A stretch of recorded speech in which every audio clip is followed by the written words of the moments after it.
Lectura del Santo Evangelio según San Juan. En aquel tiempo Jesús se retiró al monte de los Olivos, y al amanecer se presentó de nuevo en el templo donde la multitud se le acercaba, y él sentado entre ellos les enseñaba. Entonces los escribas y fariseos le llevaron a una mujer sorprendida en adulterio, y poniéndola frente a él, le dijeron: Maestro, esta mujer ha sido sorprendida en flagrante adulterio. Moisés nos manda en la ley apedrear a esas mujeres. ¿Tú qué dices? Le preguntaban esto para ponerle una trampa y poder acusarlo. Pero Jesús se agachó y se puso a escribir en el suelo con el dedo. Pero como insistían en su pregunta, se incorporó y les dijo: Aquel de ustedes que no tenga pecado, que le tire la primera piedra. Se volvió a agachar y siguió escribiendo en el suelo. Al oír aquellas palabras, los acusadores comenzaron a escabullirse uno tras otro, empezando por los más viejos, hasta que dejaron solos a Jesús y a la mujer que estaba de pie junto a él. Entonces Jesús se enderezó y le preguntó: Mujer, ¿dónde están los que te acusaban? ¿Nadie te ha condenado? Ella le contestó: Nadie, Señor. Y Jesús le dijo: Tampoco yo te condeno. Vete y ya no vuelvas a pecar. Palabra del Señor.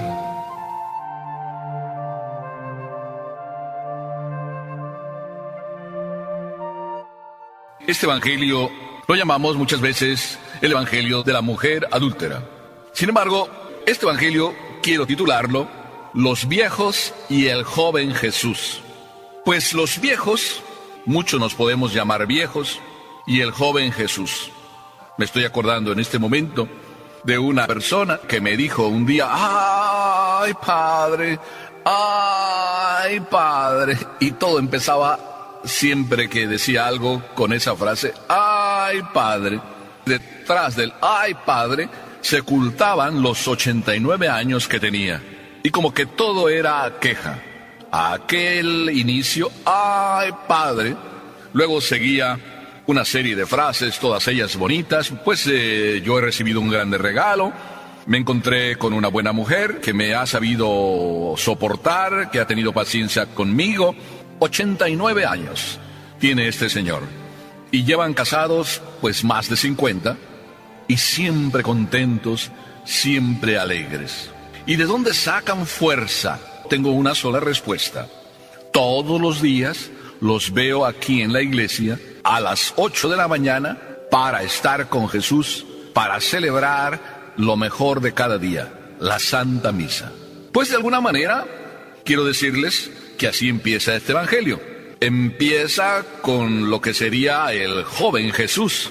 Y empieza el joven Jesús a querer vivir lo que hace joven a todo joven y a todo viejo. Empieza Jesús a retirarse al monte. Así el evangelio dice: Jesús se retiró al monte de los Olivos. Jesús tenía momentos para Dios. Todos sabemos que se retiraba, y este huerto de los Olivos era particularmente querido por Jesús. Y el evangelio dice que se retiró al monte y al amanecer de nuevo se presentó en el templo. El joven Jesús no es viejo, y no es viejo no porque no tenga 89 años, sino porque a sus 32, 33 años sigue cargando las pilas. La lección de Jesús: cargar las pilas cada día. Él lo hacía de noche. Él buscaba los momentos de silencio, el lugar preciso, para enseñarnos a cada uno de nosotros, a ti y a mí, que es necesario buscar el lugar preciso, el momento concreto, para entonces cargar las pilas. Y es muy importante que escuchemos esto. Hijo mío, no vengo a decirte lo mismo de la semana pasada, ni lo mismo del año pasado. Vengo a decirte que cargar las pilas es algo tan esencial como el pollo, como el bistec que todos los días te tomas, o como la ensalada si es que estás en la dieta especial. Es necesario cargar las pilas. Y no es solo cuestión de viejos. Mira que si yo no cargara las pilas todos los días, la verdad te digo que no sé si me estarías escuchando en este instante. Por eso Jesús lo llamo también el valiente, el que sabe regalarle a Papá Dios el mejor tiempo, el mejor lugar, lo mejor de su ser, su corazón entero.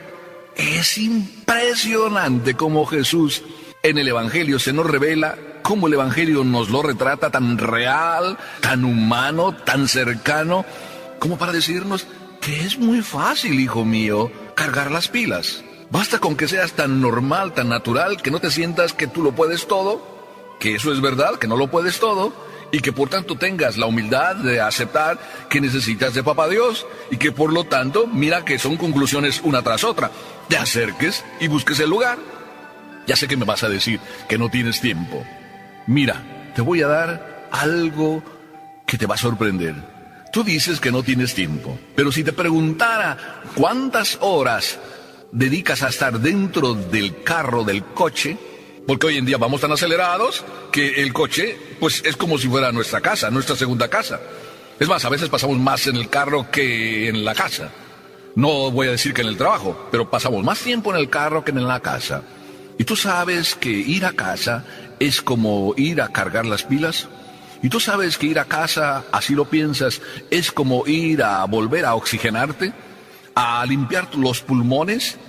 ¿A darle fuerza a tu corazón para continuar la vida de diario? ¿Verdad que sí? Pero no quieres ir a casa. ¿Por qué? Porque ese otro tiempo que vas tú en el carro, que es un lugar precioso, donde tu corazón puede ganar mucho, ese lugar que yo llamaría privilegiado, el carro, conviértelo en un lugar para cargar las pilas. Como diría aquel, mi carro es como si fuera mi sagrario. Me lo dijo hace unos cuantos días un señor. Padre, yo en el carro prefiero con todo apagado, nada de radio, voy en silencio, pensando todo lo que necesito, pensando todo lo que tengo que hacer, buscando arreglar mi vida. Y ahí, en ese carro, está mi encuentro con el Señor, mi sagrario ambulante. Jesús carga pilas. Tú también las cargas cuando vas en el carro. Si no lo haces, pues te invito a que lo hagas, a que aproveches ese tiempo. Tú llevas colgado del espejo retrovisor un rosario. ¿Te sirve de algo o es nada más algo que ahí está, como diciendo que mágicamente la Virgen me cuide? Ese rosario debe ser algo más que un amuleto que va a ir diciendo que tú crees en algo. A lo mejor también llevas a San Cristóbal. Yo creo que también llevas una cartera, y en la cartera probablemente esté la imagen de la Virgen de Guadalupe. Yo creo que no te falta. Todo eso, de verdad, ¿por qué no lo aprovechas para convertir tu carro en un sagrario? En eso te puedes parecer a Jesús, porque lo puedes aprovechar para convertirlo en oportunidad para cargar las pilas. Y puedes mantener la alegría y la paz de la juventud de Jesús. Luego viene ese segundo capítulo. Maestro, esta mujer ha sido sorprendida en flagrante adulterio. La ley de Moisés nos manda a apedrear a las adúlteras. ¿Tú qué dices? Jesús es preguntado sobre una cuestión muy profunda, y se la preguntan los avanzados en edad. ¿Estás del lado de nosotros y de Moisés? Es decir, ¿estás del lado de la ley o estás en contra? ¡Ja, ja! Una pregunta capciosa, una pregunta difícil, donde a Jesús lo ponen ahí para que se defina. ¿De qué lado está? ¿La ley y todo lo que Papá Dios nos dejó? ¿O está contra Dios? Dura la pregunta. Y Jesús captó la importancia de la pregunta. ¿Tú crees que se puso nervioso e impaciente porque le estaban haciendo esa pregunta? Y Jesús está tan tranquilo como si nada hubiera pasado. Unos viejos avanzados en edad y en crímenes, como nos dice la primera lectura, estos viejos están queriendo probar a un joven Jesús. Y resulta que el joven Jesús sigue ahí como que no hacía caso. Como insistían en preguntarle, Jesús entonces les responde: el que esté sin pecado, que le tire la primera piedra. Jesús no se pone en contra de la ley, sino al contrario, usa la misma ley. Con la misma ley les dice: el que esté sin pecado, que tire la primera piedra. Estos doctores de la ley, estos ancianos, poniendo a prueba a Jesús, y Jesús los puso a escurrir casi, en la verdadera prueba. ¡Qué maravilloso es Jesús! Y te das cuenta que toda esa serenidad de Jesús, ¿de dónde le viene? ¿Por qué responde tan certeramente? Porque antes cargó las pilas. Y es que cuando uno carga las pilas, no solo es paciente, sereno, sino que además es comprensivo. Y Jesús, el joven, comprensivo y paciente, y los ancianos, avanzados en edad, y deberían por eso ser pacientes, desde luego que no lo son. ¿Por qué? Se me ocurre pensar que se sabía la ley de memoria, pero no era una ley aprendida en el contacto con Dios. Y Jesús se sabía la ley también, pero se la sabía aprendiéndola en el contacto con Dios. Me viene a la memoria el Papa Juan Pablo II. Recuerdo haber leído que ahí mismo en la capilla tenía su estudio, porque le gustaba estudiar las cosas que tenía que decir, las homilías que tenía que preparar, las preparaba ahí en contacto directo con Dios. Cuando luego lo conocimos como Papa, nos sorprendía cómo parecía que se salía de sí, estaba en el cielo, sí, con el corazón, pero los pies en el suelo, bien puestos. Así es Jesús. Tú puedes estar en contacto con Dios todos los días, aunque los pies los tengas en el suelo, y de ese contacto con Dios te salga la verdadera paciencia que tienes que tener con todos, con aquel que es un pecador. ¿Cuánta paciencia tenemos que tener con nuestros hijos? ¿Cuánta paciencia tenemos que tener con nuestro esposo, con el vecino, con la vecina? ¿De dónde te va a salir la paciencia?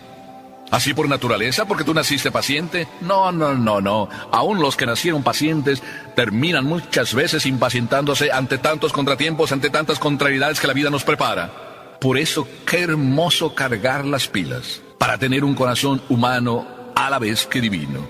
Jesús entonces no estaba contra Moisés, aunque ellos querían ponerlo contra Moisés. Jesús estaba para que se cumpliera con mayor perfección la ley de Moisés.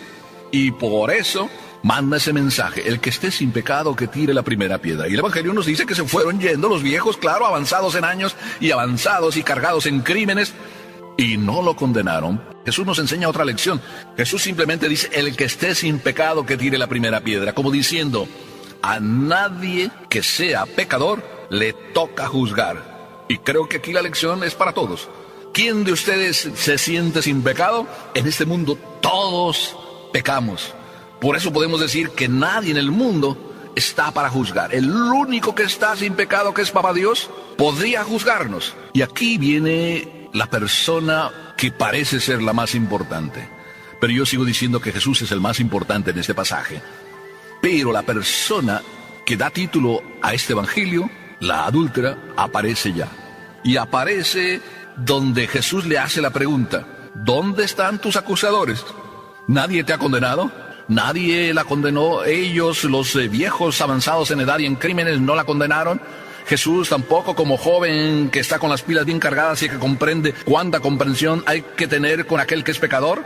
Por eso los pecadores verdaderos, los que quieren encontrarse con Dios, no le tienen ningún miedo, porque saben que Papá Dios no condena a nadie, aún siendo el único que puede condenar. Papá Dios no condena a nadie. Acércate, hijo mío. Qué hermoso que te puedas acercar. Estamos en este tiempo de Cuaresma. Qué hermoso que sientas, que vivas el poder misericordioso de Dios, que todos los pecados, también esos gordísimos que tú dices que no se pueden perdonar, que tú muchas veces no te los perdonas, esos Papá Dios te los perdona.